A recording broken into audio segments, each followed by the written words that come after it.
Namaste. Welcome to another edition of Navimash podcast. Apologies for the camera. I think there is a bit of lighting issue here, so you might not be able to see me clearly. So apologies for that, but we are trying to fix it. That aside, today we are going to talk about a very tragic, uh, a very a very painful and tragic history that we have, specifically uh, of our previous generations, the Bengal famine. So there were a lot of famines happen in the British colonial era, and one of the most famous ones is the Bengal famine. We also had famines in other parts of the colonial Bharat, including in the Madras presidency as well, and in other places as well. It was there, but the Bengal famine is the most documented piece of historical, uh, I would say, atrocity committed by the British against the Bengali populace of that time. So we're going to talk about this, but we are not going to just talk about data itself. What we're going to share today is a bit of non-fiction work where uh, authors from outside India who had documented the impact of the British colonial policies and how that impacted and created famines across. The Bengal famine is not a one-off event, which is a byproduct of the British colonial policies. Bengal famine is just one of the many incidents of man-made famines which killed millions and millions upon men, women, children, and everybody else. So we're going to talk about this as well, and also we're going to take a reference from the fiction, correct? The Bengali prose, Bengali novels, where the impact and how, let me just, yeah, how uh, the the psychological impact of Bengal famine was carried forward, and it had inserted itself into uh, the literature of that time, including the description of a fictional famine happening in Anandamot. We also will find out with our guests regarding, correct, the famous work Pather Pachali, where the famous author Bhibhuti Bhushan, he has mentioned, given a description of the lack of food which was there in the villages. So Bengal famine was a incident, and it killed a lot of innocent people due to horrendous policies of British government. But it also carried forward the trauma, the psychological trauma of famine to across next generation, and that was shown in the literature, in the books were written by Indians, by Bengalis, and also by other people outside India. So with that, we'll start our program, and we will have Nina, we'll have Nocturnal Perry, we have Rishi to give us more references on this. So, but I'm going to start. Uh, Let me actually show you the first part of our reading and discussion session. So let me just add that. Yeah. So this is our first work that we are going to discuss. So this is, although the program we have mentioned as Bengal famine itself, but we're going to talk about. It was not a Bengal specific, but the policy was in that way that it did not care about how many people had died, because at that time in the colonial era, correct, the subjects were had no value. There was no value for life for the British colonial subjects.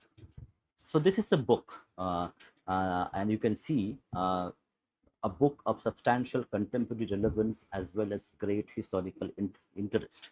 Amartya Sen, New York Times. So the book name is Late Victorian Holocaust, and it is written by Mike Davis, and you can see here, this is probably from Africa, where the colonial policies made sure that millions of children, women had died because of lack of food. So we are going to skip this part, and we are going to read the preface of this.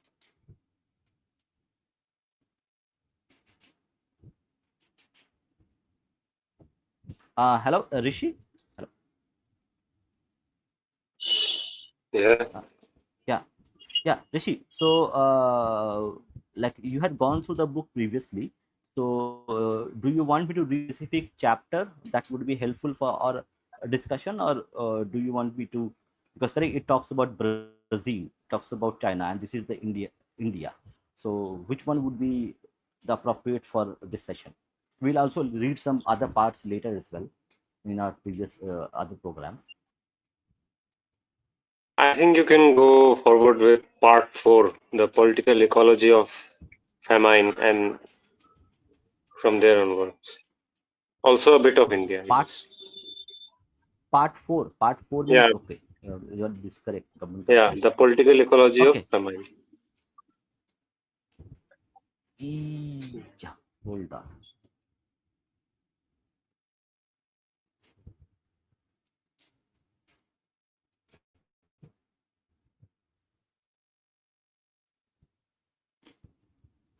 I can see here the skeleton. This is correct. The government of hell. You want to read this part? New imperialism. No, You are able to see the the screen. political ecology of famine, at least. I think that would be good for our Okay. discussion. Okay. You want me this? Okay. Got it. Okay. Yeah, yeah. So we are going to take this one as a reading, but we're going to read the other parts as well. Some later stream as well. The political ecology of famine. Origins of the Third World.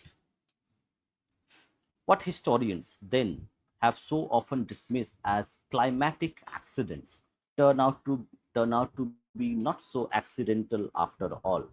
Although its psychopathian are complex and quasi-periodic, ENSO has a coherent spatial and temporal logic. It's a very technical term, so we're going to delve into that. And contrary to Emmanuel Leroy's Laudry famous Eurocentric conclusion in Times of Feast, Times of Famine, that climate change is a slight, perhaps negligible sharp shaper of human affairs. Enso is an especially potent force in the history of tropical humanity.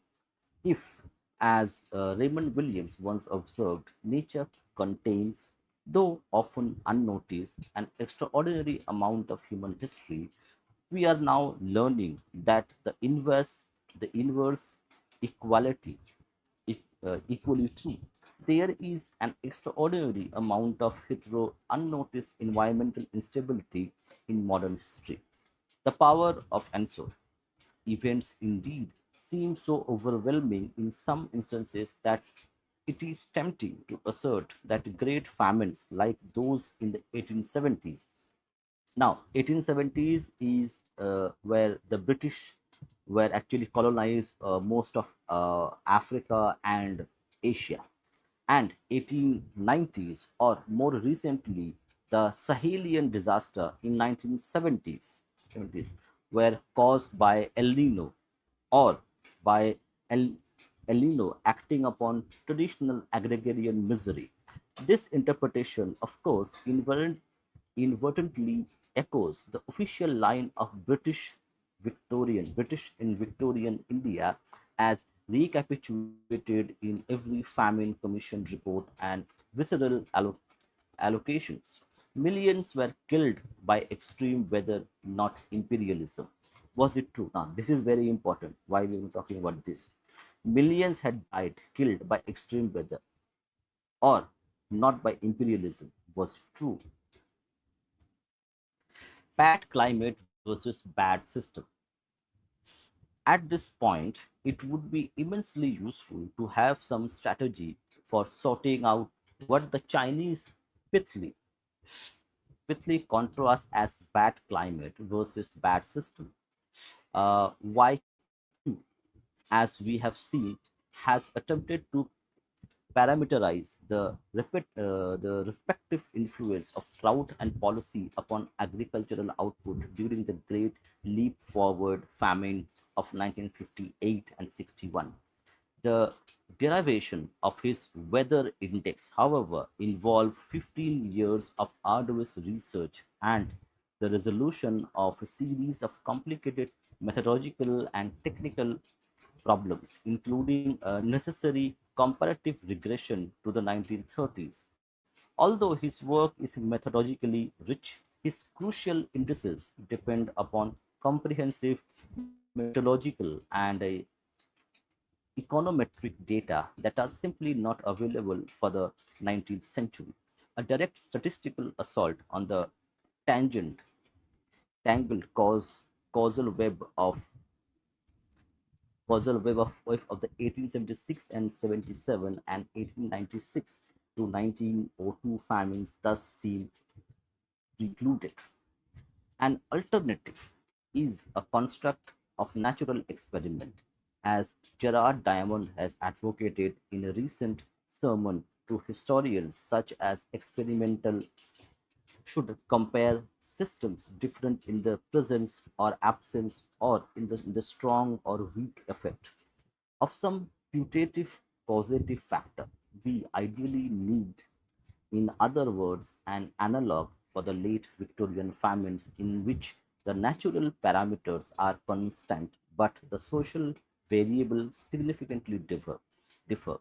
An excellent candidate for which we possess unusually detailed documentation is the El Nino event of 1743-44, described as exceptional by Wetton and Rutherford in its impact of the North China Plain, although not as geographically far-reaching as great Enso droughts of 1876 and 78 or 1899 to 1900. It otherwise prefigured their intensities.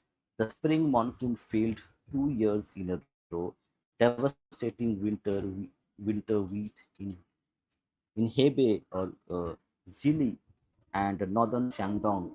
Scorching winds weathered, withered crops and farmers dropped dead in their fields from sunstroke. Provincial grain supplies were utterly inadequate to the scale of need. Yet, unlike the late 19th century, there was no mass mortality from either starvation or disease. Why not? Pierre Ente will not claim to have observed the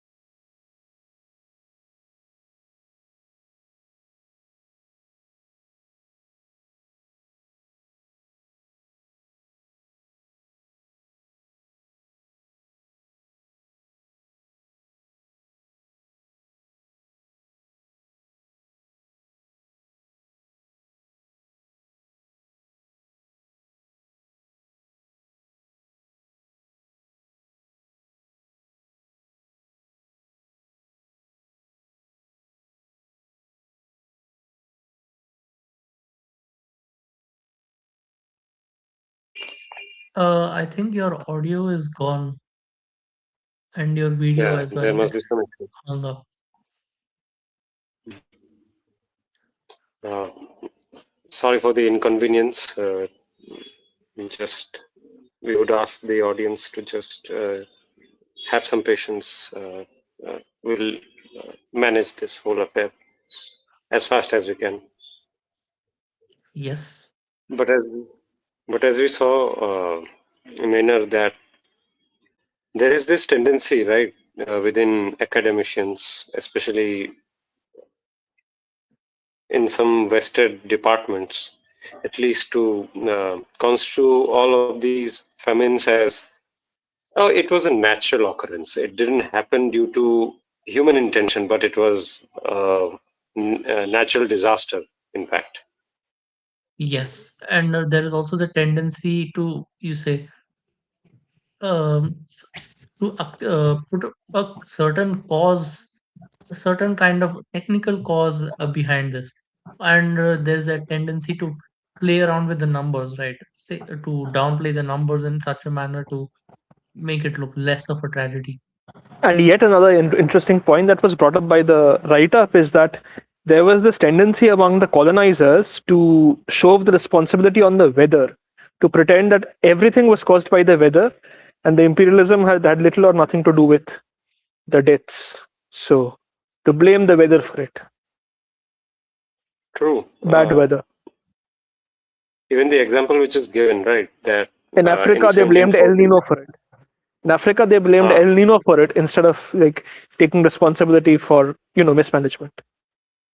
So yeah. absolutely.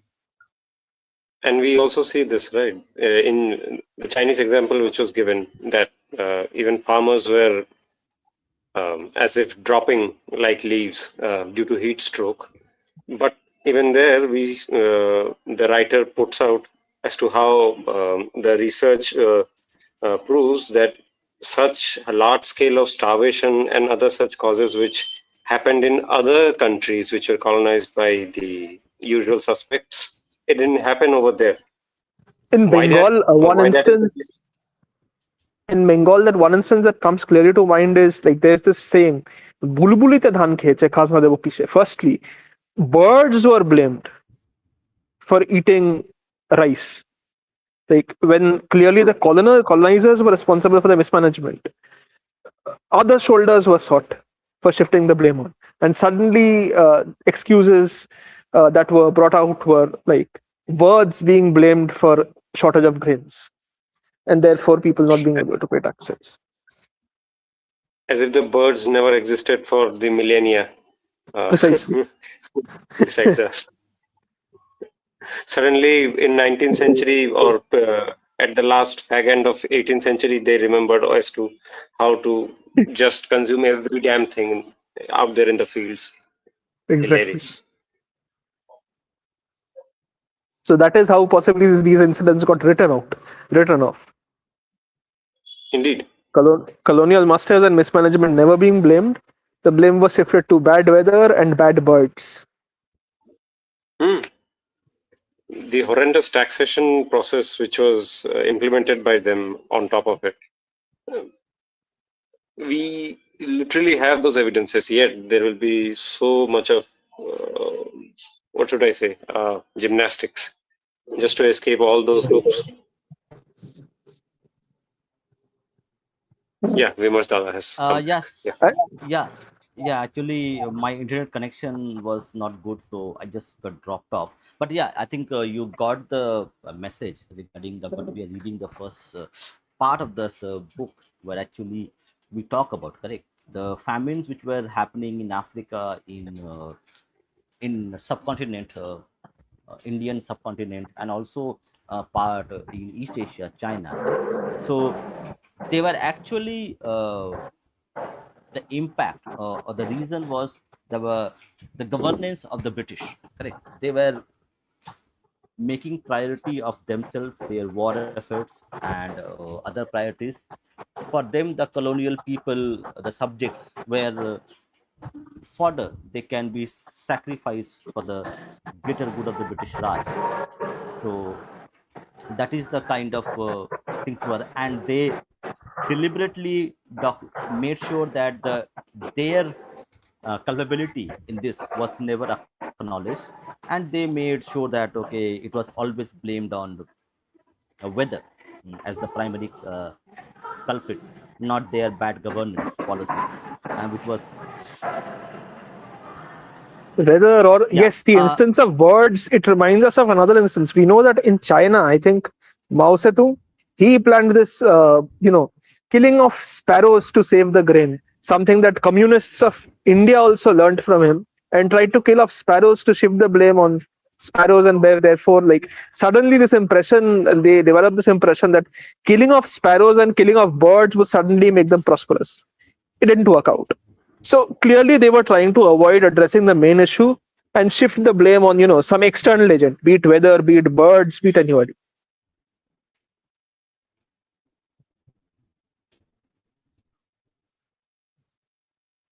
Okay. I think there is some audio issue from Captain and Nocturnal Period. Nina, you are available?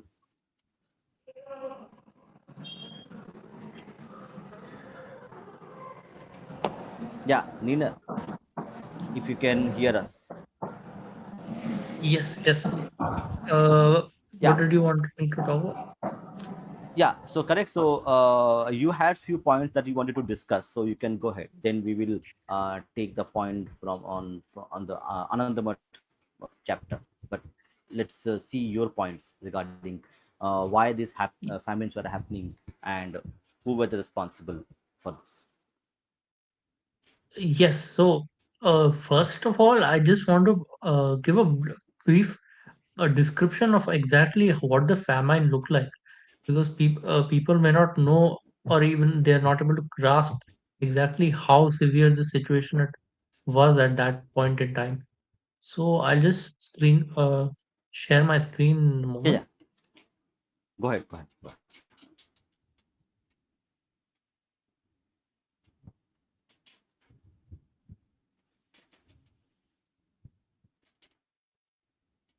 Is this visible?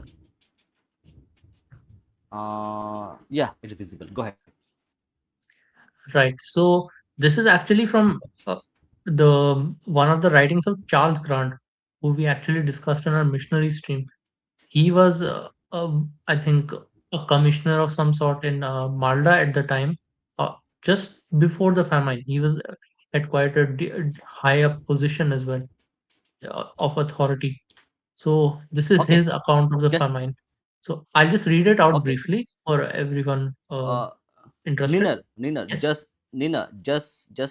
just give a context because you are saying Malda, correct? So you need to tell Malda is in West Bengal, India, because a lot of It people is might in not West know Bengal, where. India, and at that time, because Murshidabad was kind of the capital as well of the old Bengali Sultanate, and you can say the Mughal administration as well. That area was more important than Calcutta at that point. But Correct. then Calcutta was still growing into importance. So yeah, I'll just describe what happened there. So in the Bengali Go ahead. year 1174, the crop had not been satisfactory. On that account, rice became dear the next year. People began to suffer, but the officials realized the rent was the last pie. After paying their rent in full, the impecunious among the people began to remain satisfied with a single meal a day. In the Bengali year 1175, this is a 70. The first year was 1769, second year was 1770. The rains are satisfactory. The people hoped that the gods were going to rain down their blessings. Suddenly, in autumn, the rains become unkind. During the autumn months, not a drop of rain quenched the thirst of the parched earth. The fields of rice looked like fields of dried straw. The little crop that was harvested was purchased by the officials. So this point is important. The little crop that was harvested was purchased by the officials for the soldiers. People began to starve. At first, they began to have one meal a day. Then it came to half a meal a day. Then they began to starve. This happened in the course of few months. Into, you can say, winter, it started happening already. What could be harvested in the spring was wholly inadequate to meet the requirements of the people. Muhammad Reza Khan, the Minister of Finance, in his eagerness to curry favor with his masters, enhanced the revenue by 10%. The firmament resounded with wailings. Further, I'll share another screenshot here.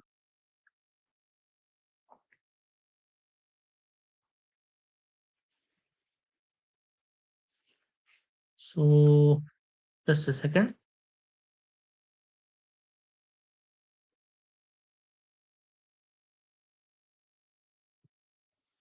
Is it visible? In the meantime, we will ask. Yeah, yeah, it's visible. Okay. So it continues. People first began to beg. Then who could give alms? Because everyone was also starving in their homes. Then people began to starve. Then people began to fall victims to diseases. They began to sell their cattle. They sold their implements of agriculture. They devoured their seed grains, even the seeds they had to eat. They had to sell their houses and land. They began to sell their daughters, next their sons, and then their wives. Then who would buy girls, boys, and women? Every so this question is important because who was buying them apart from the company people? Everyone wanted to sell and none to purchase. For want of food, they eat the leaves of trees and the grass of the field, and also weeds.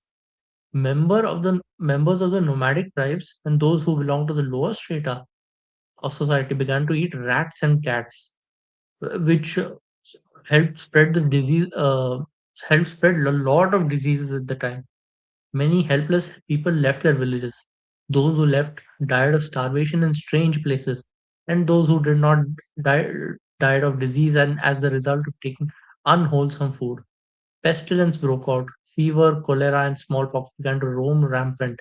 Smallpox being most prevalent. In every house, people began to serve. Who would tend the sick and touch them? No one was attended to. No one was looked after, and no one removed the corpse. Beautiful men and women died in the houses, and their bodies were left to rot. On the appearance of the fell disease, the inhabitants left the sick and fled for safety. So that was a description of the famine from one of the East India Company officials himself at the time.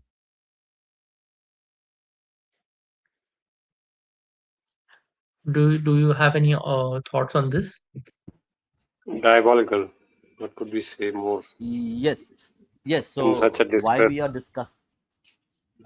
Yeah, So Rishi. So something why more we are about the discussing? details of this, because Go ahead. Go ahead. this was a disaster of a scale you cannot even imagine.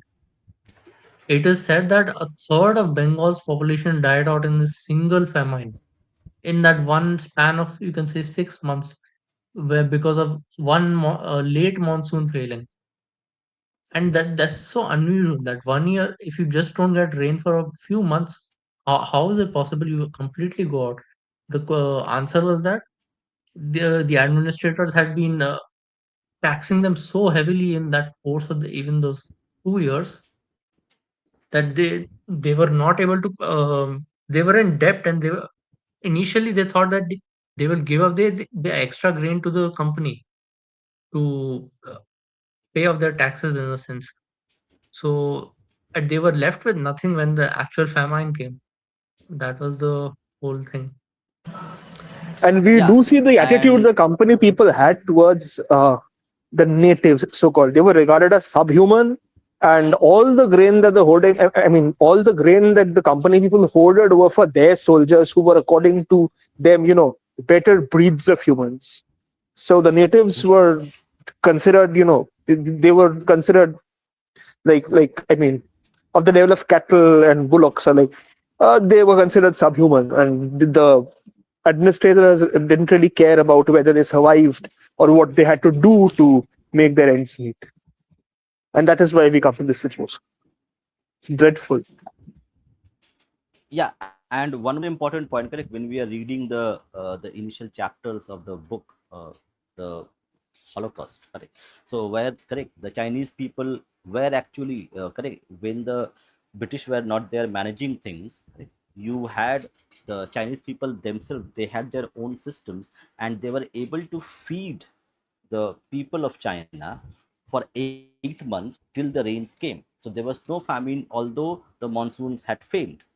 So it shows the incompetence or the criminal intent of the company people, the British administration, to actually consider their subjects as I would say not even human. They did not consider themselves human. So they would rather feed their soldiers rather than their subjects. So the whole famine that we have observed as historical events, they were actually manufactured as a policy of the British government, and that came from their idea that the Victorian people are of higher breed, and these colonial subjects, if a few million die, it shouldn't concern them at all. So these are all correct man manufactured famines, not famines which are caused by failing monsoons once or twice. So that is the context that we are talking about. We're not only talking about the Bengal famine, but also the famines were happening in Africa and in China. Yeah, Yeah, we have ghastly words Rishi. from Churchill where he says that like the Indians breed like rabbits, and therefore a few less won't really make much of a difference to us. Exactly. Exactly. So that is the kind of mentality that we had. Rishi, I would request now you to can you go through the Anandamath correct literature, how it was documented, how the Bengal famine was documented in the literature of Bengal. Okay. Uh, so I'll be referring to Rishi Aurobindo's translation of Anandamath, which is on the screen right now. Audience can get this book, and it's a must for everyone who's joining the session right now. So at chapter 1, we get the glimpse of the harrowing experience of one of the villages. The name of that village is Podojinno. Uh, it's the first chapter. Yeah, After page you number can 10. okay, you can control that from your end as well. So because who is sharing it? Yeah, You it's can go okay. ahead. I've told. It's after page number 10. Uh, it's after page number 10.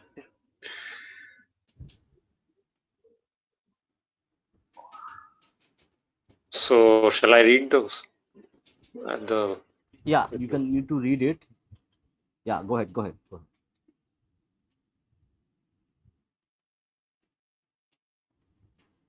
This is the one.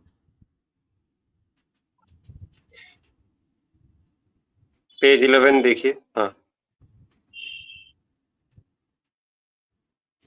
No, see, I think who has the PDF? They need to just it is uploaded or what? That's it's uploaded because it part one. You just tell me when to stop. Correct? I will stop. Stop. Yeah, page 11. Yeah, just before that. It's chapter 1. This one.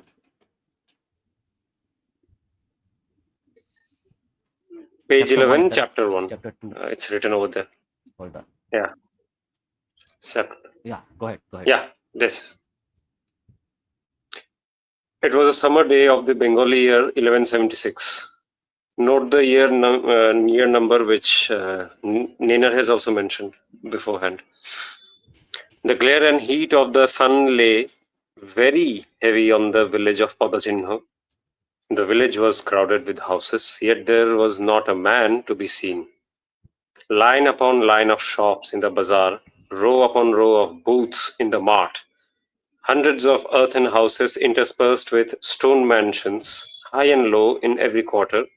But today all was silent.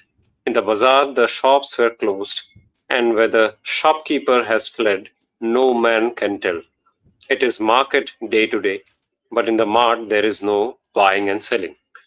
It is the beggar's day, but the beggars are not out. The weaver has shut up his loom, and lies weeping in his house. The trader has forgotten his traffic, and weeps with his infant in his lap. The givers have left giving, and the teachers close their schools. The very infant, it would seem, has no longer heart to cry aloud.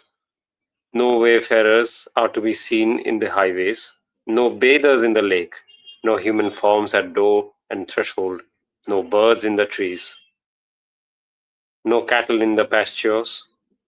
Only in the burning ground dog and jackal crowd. In that crowded desolation of houses, one huge building, whose great fluted pillars could be seen from afar, rose glorious as the peak of a hill. And yet, where was the glory? The doors were shut, the house empty of the concourse of men, hushed and voiceless, difficult even to the entry of the wind.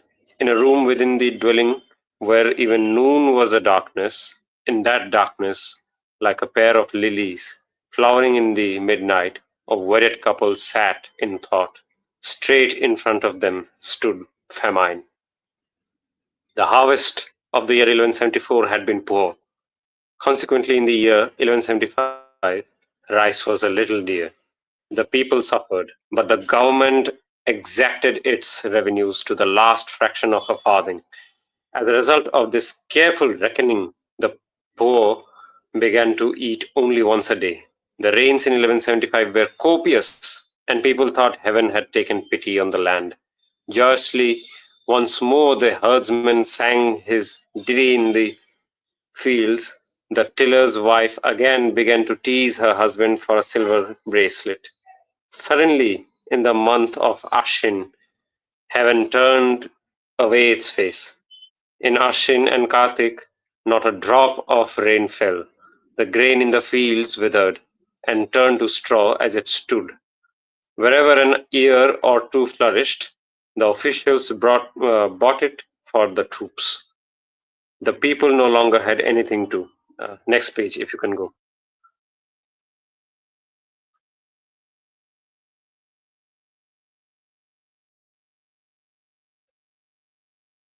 The people had no longer anything to eat. First, they stinted themselves of one meal in the day. Then, even from their single meal, they rose with half filled stomachs. Next, the 2 meal times became 2 fasts. The little harvest reaped in Chaitra was not enough to fill the hungry mouths. But Muhammad Raza Khan, who was in charge of the revenues, thought fit to show himself off as a loyal servant and immediately enhanced the taxes by 10%. Throughout Bengal arose a clamor of great weeping. As you can see over here in the short excerpt that I read right now, Charles Grant's data have been collected by Bonkim as well, uh, along with other details which he had at least noted during his time as district magistrate over those areas. And later on in the text, we see all of the examples which are also given by Charles Grant and which Nainer showed us as well. So yeah, this is the case even in the popular literature. Way late 19th century, obviously, but still it harkens back to those very realities. Over to you, Vimarta. So yeah, thank you, Rishi, for this reading. So correct, we can see that because like we Bengalis, we actually can read bit of things and also find out a little bit more. So for a lot of people, correct, who are living in India today in 2026, correct, famines are something which is of a historical event. But we can see that the famines are not just an historical event. Famines have actually impacted the Bengali society, and by impacting society, it has also impacted the the psyche. Okay, where Bankim Chandra is writing about Bengal famine after so many years it has happened. So it is a trauma which is borne by us even today. We still talk about it, and there are also famines happened in the southern region of India, especially the Madras presidency, and that is also not a lot talked about. But we need to know our history. We need to know that how we were treated by the colonial subjects, and it was not something which was unique to us. The colonial subjects from Africa to East Asia to the Indian subcontinent, they had the same fate in terms of the kind of I would say hatred towards the subjects as not even considered to be human to be fed. The Raj was trying to feed its own soldiers, and it let millions of women, children, and men die because they wanted to win a war. This is the real character of the British Raj. I don't know how many people, even in the British people who are alive today, they know about their history itself and how many. And Rishi and Riner, just to actually discuss the point, that in the history books which are there in England, correct, in Britain, do they have like do they teach this to their own children how cruel they were to the subjects, and how their policies deliberately made sure that millions of women and children would die because of their conspicuous hatred towards Indians, Africans, East Asians. Yeah, anybody can take this. So will Niner be speaking on it, or okay? I Okay. think So, as far as so. I know, they Okay. do take Let up me. topics like famines a bit. Uh, Hmm. I think the specific topics they take up is first Jallianwala Bagh, then of course Hmm. the 1943 famine comes up, and in that same context they also kind of add up the Irish famines. I have seen that. Hmm. So they kind of The club up potato. whatever colonial experiments they had across the world, because they have such a vast legacy of these negative things. I think they Hmm. can't even address all of it probably. Hmm. Hmm. And do they blame it on the climate as usual? That okay, because I think the Irish famines, correct? They were primarily because of the Yeah, potato harvest failing, correct? Or the yeah, rats and would. there's a disease that happened with to the potato plants at that time. Yes, correct. And it's even funny when And we imagine that the potato cultivation itself was something that was pushed by the British colonizers. So it's not that the Irish were themselves very willing to cultivate potato. The British Yeah, needed them to cultivate potato for yeah, their yeah. own It was soldiers. bought from them from the Americas. As yes. far as I know, but on the topic of famines, uh, later in the 19th century, where British did a lot of efforts to like bring it down.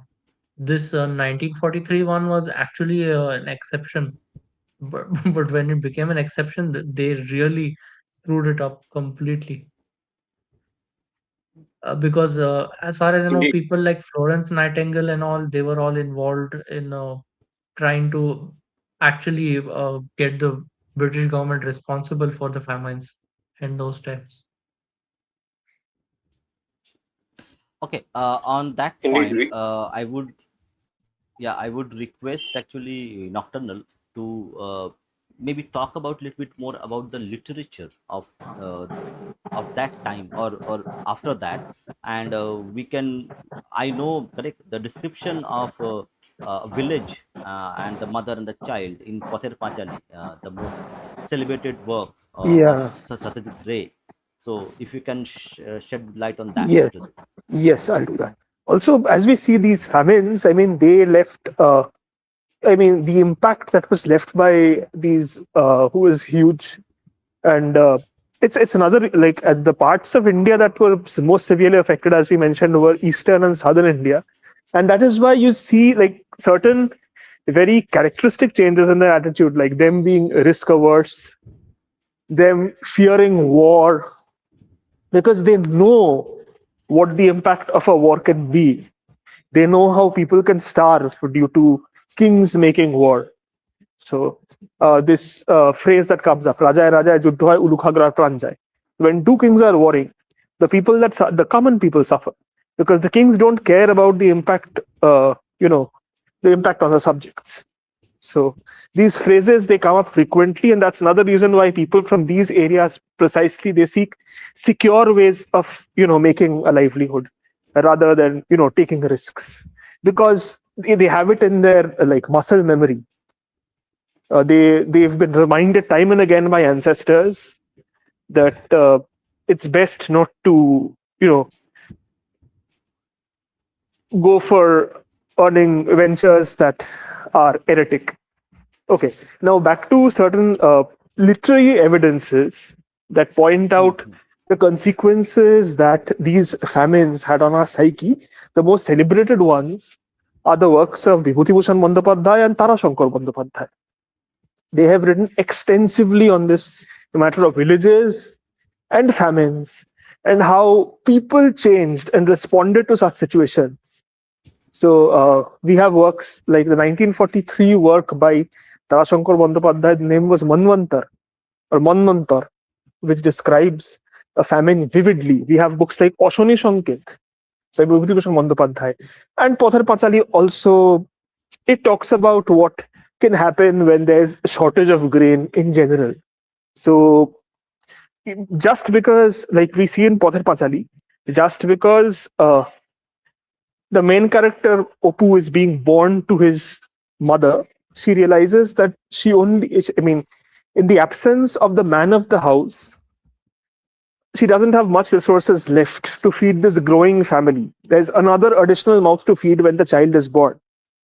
So, in order to adjust to the situation, there's an old lady in the house who was, living as a guest in their house.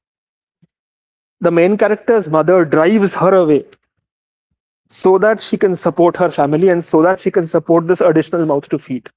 Because she understands that even that old lady has become a liability since now she's going to give birth to a child who will need food. So, I mean, the mother of the house is becoming ruthless in order to, support her family. So, for that point of time, she suddenly loses humanity. She drives away her relative so that she can support her child, I mean, the child she's going to give birth to. So, for a moment, a woman who was always perceived to be in a positive light, the mother of the main character, has become a villain in your eyes because she took this harsh, ruthless decision. Why? Because her husband is absent, there is no source of income at all, and she needs to make ends meet in the absence of her husband. She needs to ensure that the family goes forward and the family survives the situation.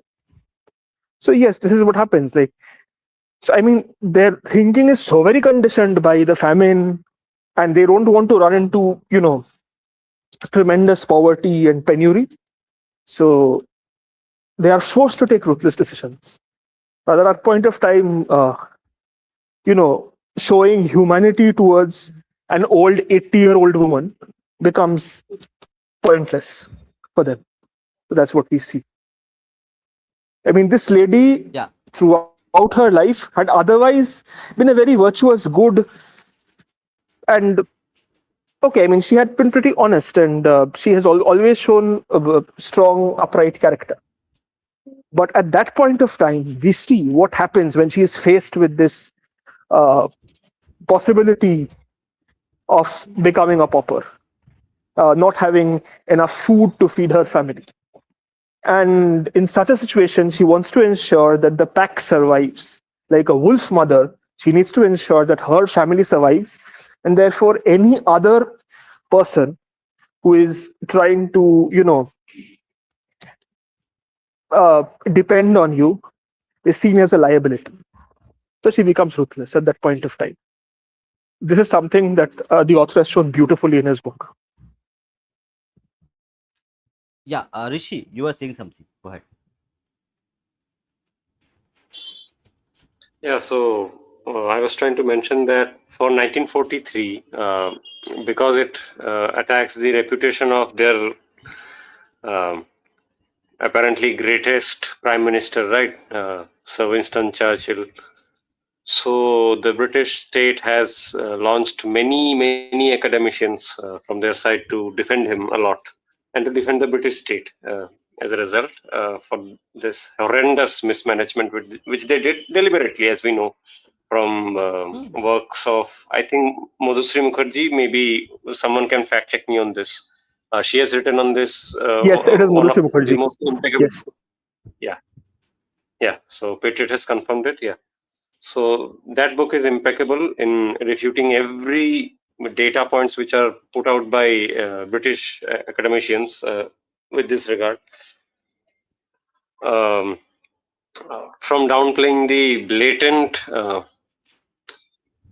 racist statements of Mr. Churchill and pretty much, what should I say, an intent of extinguishing the Bengali population itself, which he had in those letters of his. where he's chastising the existing officer over there, the British officer who himself is seeing the horror and getting shocked by it and asking for help, so as to immediately um, pacify the needs of the natives. But no, the grain, after all, has to feed the bellies of the apparent scions of the Roman Empire, right? I think that was the kind of phrase which he used at that time, because they are the warrior race, after all, so called. And then we see him chastising as to why Gandhi isn't dying. That's a very famous phrase which Mr. Tharoor uses every time when he gets on stage, especially in front of the Brits. It's a great thing that he does. And one can also read that book as well of Mr. Tharoor, The Inglorious Empire. Even there, he has pointed out these data points in much more details. As far as I think, the modern statistical analysis he has used, unlike in Madhusriji's book, which are much more data oriented, here he has tackled with the modern arguments which are used by many of the apologists of the British Empire right now who are existing in the right wing circles of uh, British politics. Yeah, And then absolutely. uh, I don't know if people know or not, but the previous famines which happened, so various viceroys, their statements we know. I'm immediately forgetting one of the names of those viceroys. I think he was in the he was during 19th century. So this guy defended the famine as a way of a Malthusian emancipation of the mankind. So Malthusian people would know what Malthusian theory is about, which is depopulation. So that was the kind of argument which was used against It was Indians. Lord Lytton. Lord Yeah, Lytton. please, Nina. Okay, so Lord Lytton, yeah, that's the guy. He used the Malthusian arguments to justify all of these horrendous incursions upon Indian society. So these are the kinds of examples we have, at least. Yeah, The we must sheer have. You can irony go on. that Lytton happens to be a commonly used name in many Indian households today. Oh We God, had a yeah. famous cricketer whose name is something to similar to that. Yeah, in Lytton our Das Yep, in neighborhood. yep. Bangladesh right now. Yes. His during Lytton's rule, he was completely a free market guy. So technically free market guy, but through the state incentives, he was directing a lot of grain and harvest to be sent to England. This was not happening during World War II or World War One. This was happening during normal times. And at that time, a huge famine happened where 4 to 5 million people perished. And this was their argument that it was Malthusian and so on. Even for the famine relief, they had to use all these um, indentured labor kind of people. That was the kind of situation. And one more point actually we should discuss is correct. So from your perspective, correct. What do you think? Correct. There are a lot of people living in England, correct, who are Indians and who defend the British government's policies, and also people living in India who think that the British were these benevolent rulers who civilized us and saved us from the tyranny of our own people, own rajas, or own rulers. Look, the truth So is what? that no matter how much they would have wanted to be even in our you can say they wanted to be, if they wanted to be good at all, no matter how much they tried, they would never be good enough, because they are not us ruling ourselves on our own terms.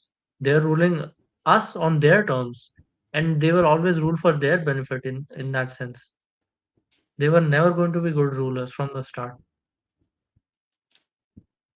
And one more point, correct. So even for the people of England, correct, because the British Isles has a separation, correct. You have Ireland, and you have Scotland, and then you have England. So the Yes. British Isles is not a very like it has two, three territories, correct? Which is there. So even for the like the racist nature of the English people is such that even the like the so-called white-skinned Irish, they actually did not spare them as well. So like they were that kind of racist in nature. Yeah, the So they did Irish not were not like even black regarded people as to come. white by them. Like when they spoke of whites, the concept of white was limited to English people, I mean British people, And Scottish yeah, people, Hmm. and Welsh people. But Irish were never even considered whites by them, let alone, and other Europeans, of course. But Irish were never even considered white enough for them, for their White. standards. and the kind of racism is so astounding that you will not believe it, that even the leftists would write such racist remarks for Irish. Um, the first writing of Engels, it's called The Working Class of the People of England. In that, he describes Irish as people who breed as pigs and so on, in a lot of descriptive, dehumanizing ways. So you can imagine there was a complete unanimity between left, right, everyone in England about. Absolutely. So okay. So anybody has any more specific points you want to raise? Because we are, I would suggest, okay, we will get some more documents. We'll get to documents, and we'll take a help of other peoples to actually do a program on the famines caused by the British in the southern part of Bharat. Correct. Because that Even is Shama Prasad not well Mukherjee, documented. even Shama Prasad Mm-hmm. Go Mukherjee, ahead. our eminent statesman, he wrote a piece Mm-hmm. on a famine, the 1950s famine, I think. Mm-hmm. So Oh, by the way, do you Mm-hmm. guys know anything Netaji told us this? I am not aware. Mm, We'll need to look into it. Okay, okay. yeah. So I've we heard. will try to get more. Go ahead. Go ahead, Rishi. Go ahead. Yeah, at least I've heard that one of the reasons which are given apparently right now about Bengal famine is that it was a deliberate, systematic planning of weeding out all of the food grains from those areas because the British were afraid that Netaji and his compatriot, aka the Japanese army at that time, would enter Bengal. So as to not like the rations should not be present over there when they enter. This military decision or policy was taken Oh, so at that the that time. native Bengalis could not support them in case they landed on their shores. Okay. Yeah, Indeed, understandable. yeah. So that again shows us how That the famine, they understood that the famine was necessarily conditioning us. So they expected us not to be good hosts when Netaji turned on our doorstep. And that is why they were like inflicting this famine on us once again to put us through the same thing yet again.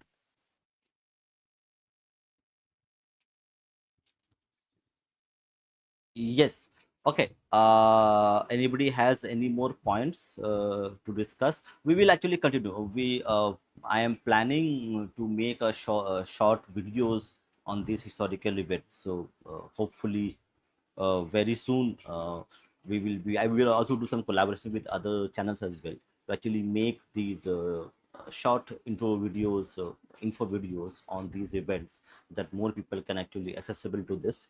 So let's see, in coming months we will be collaborating with other channels to actually make these events bit more descriptive in nature, give them information so that people are aware what's happening, because this is something we have to remember as who we were and what happened to us, and this should never happen to our generation or the coming generation. And that's why it is important that we talk about this, we write about this, and also we discuss about this, because we should not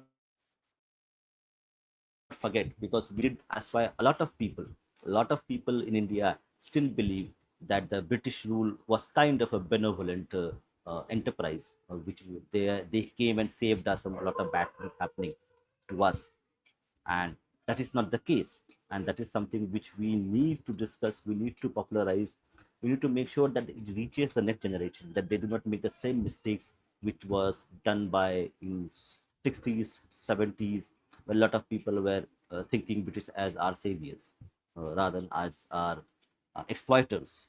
What they were there, they were actually, I would say, mass murder criminals in so many aspects. The way the British were actually ruling much of undivided India and also other parts of Southeast Asia, East Asia, and also Africa.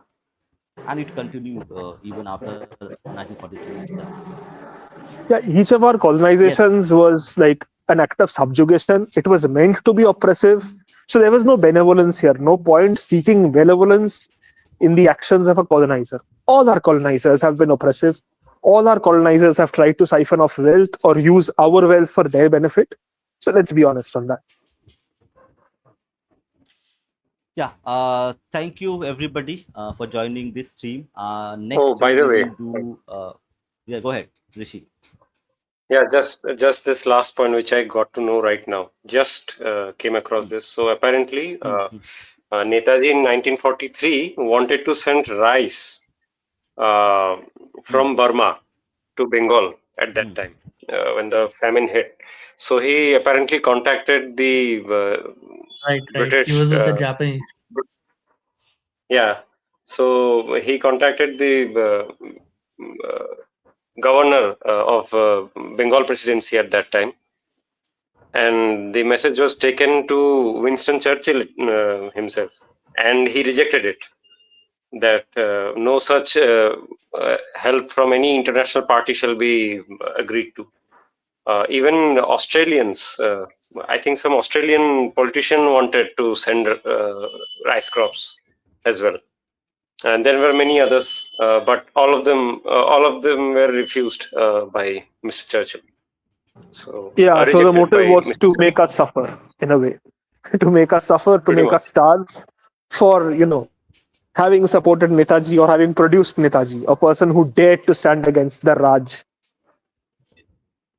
Indeed, and there was this Okay. specific hatred for the Bengalis. We see that as well. So I'm forgetting the name right now. Why I do not know. But after World War II, the trials which happened for the Japanese, there was this amazing Indian Redwood, judge at Redwood that panel. trials. Yeah, yeah. Uh, he was a Bengali Okay. We'll judge. take we'll take Yeah, yeah. this Vimarsa. comment from Anand. This comment, Anand is saying that okay, the British were not malicious. Maybe I don't know what exactly is malicious, but it was uncaring, like we were animals in the field. Uh, like correct. Again, it's a very subjective term. Correct. Like, how do you define a malicious act? Correct. Like shooting down unarmed protesters in Jallianbagh, okay, by order of the British officer, would that be considering a malicious act, or this would be a cruel act? Like, how do you define these terms?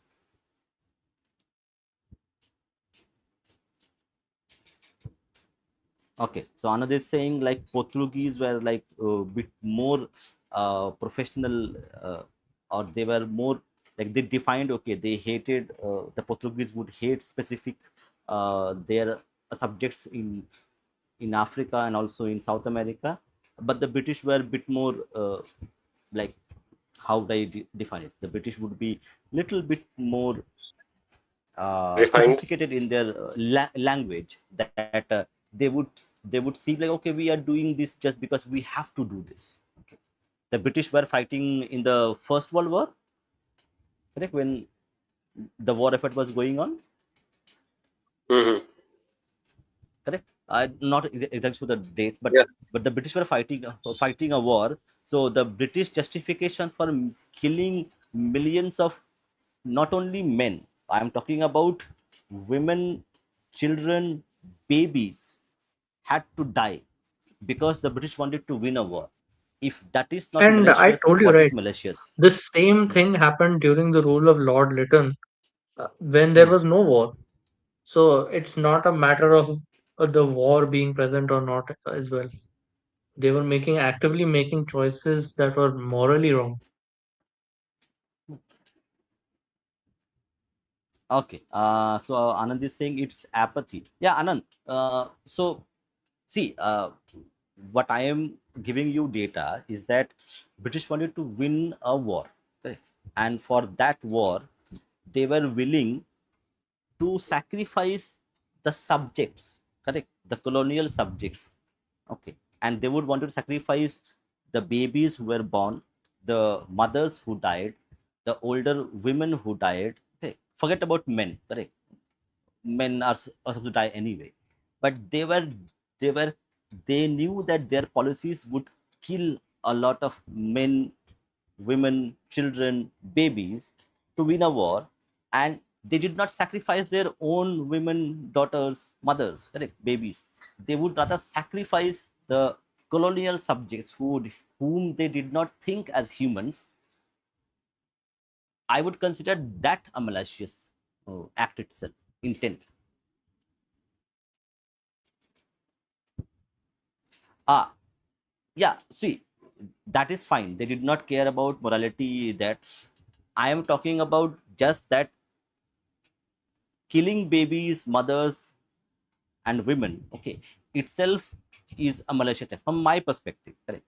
You can differ in your perspective, but my perspective is that when you deliberately make policies which you know that is going to kill a lot of people, that is by itself is a malicious act. Whether you are doing it to win a war or do something else, that is for me is irrespective of what excuse people give, and they were doing this. So this is not about one off. That's why I was talking about in the first instance. It is not one off incident. The British policies were such that they had killed a lot of people in Africa, in East Asia, and also in South Asia. And that was not even at the wartime, as Nina is mentioning, that they had these policies even when the war is not going on. So it was not like they were like forced to kill a lot of men and women. They were habit of doing this just out of their hatred for the others. Yeah, okay. I know I am trying to make a distinction for us to understand what our enemies did to us. Oh, yes, we will meet such people again. So, yes, absolutely, absolutely. And we are going to cover, we will sit together and we will cover the famines which happen in South India. There are some documentation books are published there. So we try to get hold of them and try to do a program, because I don't think in North India or East India or even in South India, people talk about the famines which had happened in that period.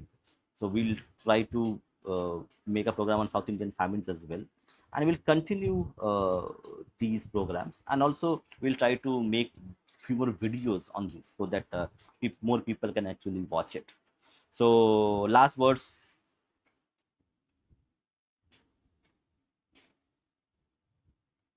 Yeah, Okay. it was a utilitarian. Uh, yeah, Okay. Sridhar has said something. Hmm, hmm, hmm.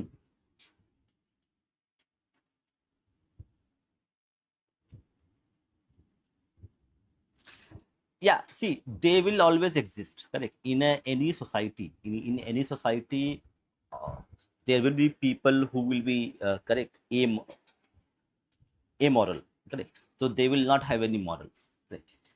But whenever you are the correct, whenever you are ruling a territory where your policies is going to impact the every people, whether they are moral or immoral or not, when you are a raja, okay, then you need to do the raj dharma. That is our way of understanding, correct, how a kingdom should be ruled. So in that context, the primary responsibility lies with the ruling class. That was the British administration. So end of the day, it was their policies which was made at the Whitehall in London, which was implemented by these people.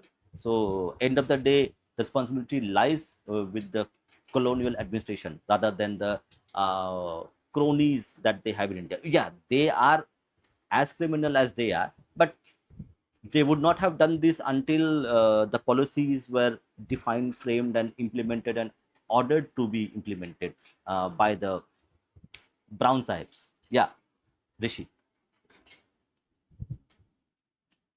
Yeah, Yeah, so I last was words to saying that. anyone. Mhm. So I was saying that this whole affair is just a utilitarian expression, I think, because as we Hmm. see from these statements, I'll be paraphrasing.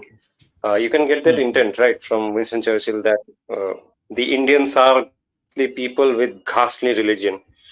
So we are, by essence, evil for him. And in that regard, he has to now balance the values.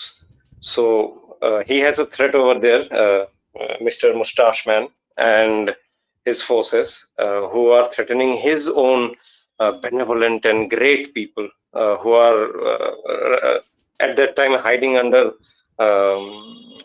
the, what should I say, railroads and so on, underground tunnels and so on, to save themselves. Now he has to care about whether or not to save these ghastly people or these great scions of the Roman Empire. So, as per utilitarianism, he sees that okay, it's a much more valuable decision to save these good people rather than us. So, yeah, then the policies that came from him are very much justified if we see from that lens, Yeah, anybody else as evil as it would is. like Yeah. to? Nina, Nocturnal, anything before we close? No, that's pretty much everything I had to say.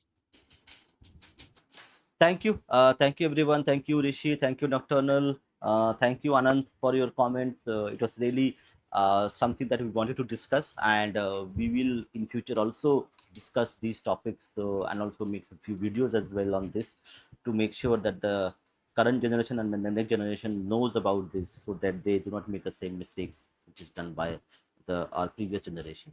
So we this so thank you. Jai Shri Ram, Vande Mataram. Jai Shri Ram.